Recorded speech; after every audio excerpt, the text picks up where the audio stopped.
world. You can block out the sounds that the traffic makes, and all you're hearing is the wind and the creek, which I believe are singing praises back to God. So I don't know how you would experience this. Maybe you don't like to spend time outdoors, but there are different ways that even just 5 minutes by getting away from the hustle and bustle of the world and listening. I think listening is perhaps the best way to experience this, and just marveling at how creation is singing God's praises. For me, it also happened recently as I was hiked up to the top of Snake Mountain, just out by me camp, and I've got a picture I want to show you of how the sun was coming down, which is, if you're on Snake Mountain, you can look to the north. This is looking to the north, and so that's Elk Knob, the closest mountain that you can see. But you can see how it was kind of a partly cloudy day, but the sun just broke through the clouds and offered this ray of beauty as I was overlooking all of Watauga County. It's quite remarkable. So there's a variety of ways that by spending time in God's creation, we can actually hear the creation repeating the sounds of joy of its creator. They're singing the praises of the one who created everything, just as you can see in this picture. So as Watts was writing this hymn, he actually turned to the Psalms. Psalm 98 was the psalm that he chose, which reminds us that creation is repeating the sound of joy to God, to the Creator. And so I want us to read together this Psalm 98. And as we're reading this, and particularly the second half, pay attention to the way that the psalmist writes that creation can bring praise and glory to God. So I invite you to read with me. Sing to the Lord a new song, because he has done wonderful things. His own strong hand and his own holy arm have won the victory. The Lord has made his salvation widely known. He has revealed his righteousness in the eyes of all nations. God has remembered his loyal love and faithfulness to the house of Israel. Every corner of the earth has seen of God's salvation.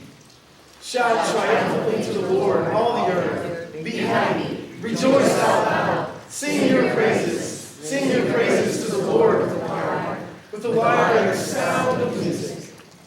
With trumpets and a horn blast, shout triumphantly before the Lord, the King. Let the sea and everything in it roar, the world and all its inhabitants sing.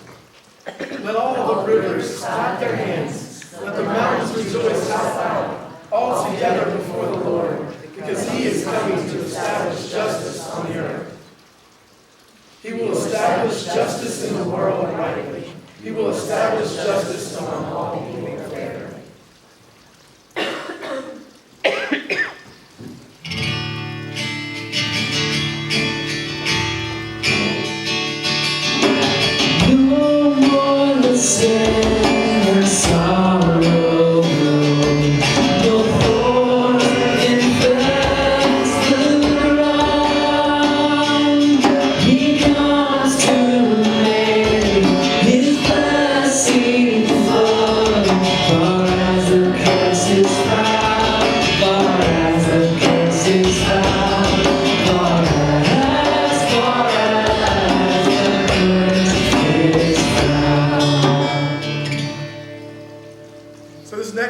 Tells us that there is a curse. So we go back to the creation story as God creates everything. It is good and pleasing to God.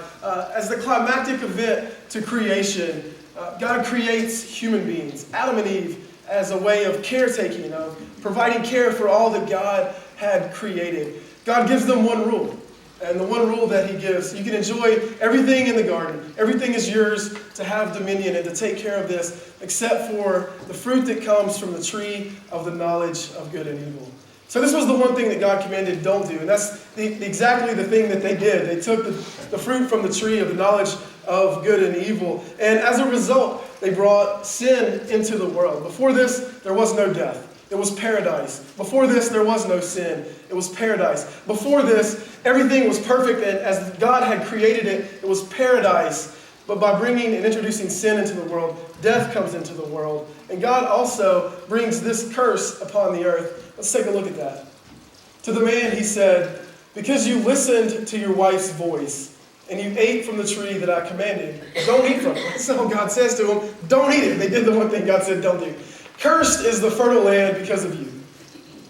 In pain you will eat from it every day of your life. Weeds and thistles, the thorns began to infest the ground as a result of this curse. Weeds and thistles will grow for you, even as you eat the field's plants. So you get this sense that there's this curse upon the earth, that sin comes into the world, and as a result of sin being in the world, there's this curse upon the earth that the earth continues to moan and ache and long for the day when creation is restored to its perfection. I heard one commentator on this verse this week actually say that every spring, creation tries to renew itself. Every spring, creation tries to make itself perfect and eternal and not die, like the way that God intended it. But every fall, as fall turns into winter, creation begins to die again, and the process starts all over. So we see, again, from Romans, Paul kind of picks up on this concept of the creation waiting in eager expectation, creation groaning, waiting for the return of Christ. So with Christ, we see that, in fact, the curse has been broken. The curse of death is over. So we see many parallels to this creation story through the birth of Christ. So that the first Adam was unable to resist temptation. The second Adam, who comes as the Christ, the second Adam is able to fully resist temptation in every single way. So where Adam brought imperfection into the world, where Adam brings sin and death into the world, the Christ takes it all away. The Christ makes the world perfect again by taking away death. Through Jesus' resurrection, death has been conquered forever. So that things that were dead can now come back to life. We have the hope. You and I have the hope of eternal life because Christ was raised from the dead. We see echoes of this every time we're outside. Every time we observe the creation, we see this cycle of life and death, and that we have the hope of the second coming of Christ when things will be made new. All hope will be restored. So this is where we pick up from Paul. That Paul echoes this, that through the first Adam, we have hope. We have hope that we can, in fact, have eternal life. We know that through the life of Jesus Christ. But we, like creation, are eagerly waiting. Another commentator I heard this week said that on these verses from Romans 8, that it's as if creation is on its tippy toes. I like that language. We're on our tippy toes, eagerly anticipating. We're waiting for the return of Christ, so eager, so willing for Christ to return that we're just peering off into the distance on our tippy toes, as far as we can see, eagerly anticipating, and that creation also waits in eager expectation. Let's take a look at this from Romans 8, which, by the way, we were in Romans 8 on Christmas Eve. It's remarkable how God is weaving these scriptures together for us. So the second part of Romans 8 talks about, like we did on Christmas Eve, that there's this idea that God, nothing we can do can separate us from the love of God. Nothing we can do. The birth of Christ reminds us that nothing we do can separate us from God's love. And then the beginning of Romans 8 has this whole idea of creation waiting. So here we go. The whole creation waits breathless with anticipation for the revelation of God's sons and daughters.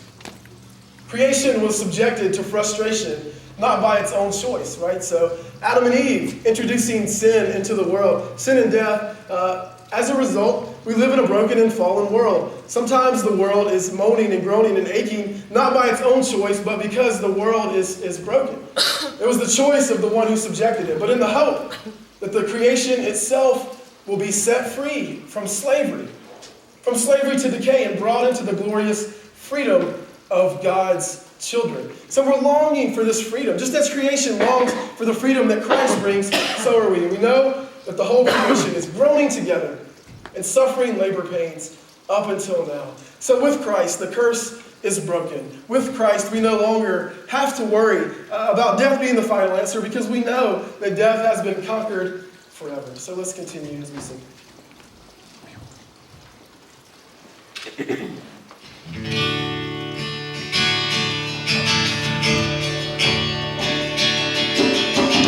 He rules the world with truth and grace, and makes the nations prove the glories of His righteousness, and wonders of His love.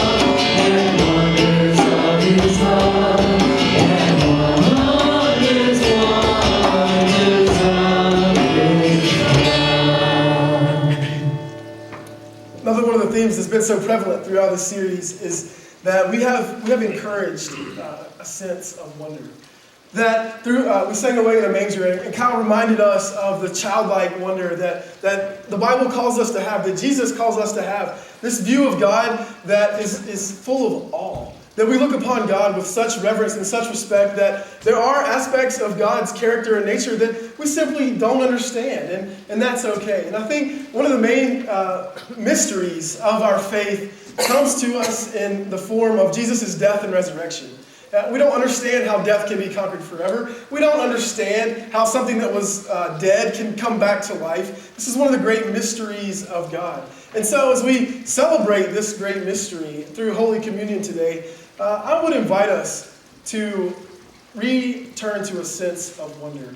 How is God calling you to this, to the wonders of His love? We begin to reflect and think and pray about just how great God's love is for us. And it should produce wonder with us. It should produce a sense of awe. It should produce a sense of reverence. And I love the way that United Methodists explain communion. We have a publication that talks about why we do communion the way that we do. And we titled that whole publication, This Holy Mystery. I've got a picture of the book. Because the whole thing is a mystery. We don't know, and we're okay with that because we don't understand everything that happens because we serve a God that's so big that even as we gather at the table of God, it should produce a sense of wonder with us. We should look at all of creation and wrestle with this idea that how does Christ's death and resurrection, birth, death, and resurrection, how do these things all make up the God that we serve?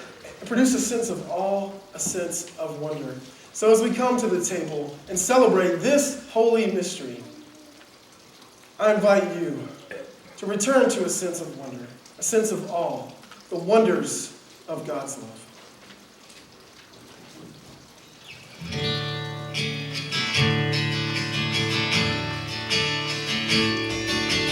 Joy